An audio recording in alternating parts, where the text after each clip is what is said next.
ఒక భక్తుడు ఇట్లనే అడిగిండంట, అయ్యా నేను ప్రార్థన చేస్తున్నా కదా, పాస్టర్ గారు చెప్తున్నారు నన్ను దీవించు ఆశీర్వదించాలని అంటున్నాడు కదా, నేను ఒక ఆశీర్వాదం అడుగుతానయ్యా నాకు ఇవ్వు అని అన్నాడంట.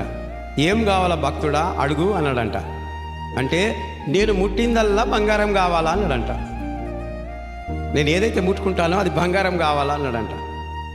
సరే ఇచ్చేస్తున్న వరం తీసుకో అన్నాడంట. అనేసరికి తీసుకున్నాడంట. తీసుకొని గోడలను పట్టుకుండంట. గోడలన్నీ బంగారం అయినాయంట. కానీ ఏ వస్తువులు పట్టుకుంటున్నాడో బంగారం. చీరలను పట్టుకొని చీరలు బంగారం, కత్తిని పట్టుకుంటే కత్తి బంగారం, ఏవి పట్టుకుంటే స్పూన్స్ బంగారం.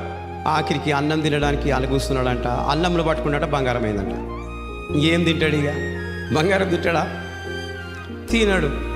అయ్యో ఏంది ప్రభా ఈ అన్నం బంగారం అయిందను, నువ్వు ఏది పట్టుకుంటే అది బంగారం కావాలన్నావు కదా, అయింది. చూడండి, ఇట్లాంటి కోరికలు కోరొద్దు. ఇట్లాంటి కోరికలు కోరేవారు ఉన్నారు కాబట్టి ఆ ఎగ్జాంపుల్ చెప్తూ ఉన్నాను.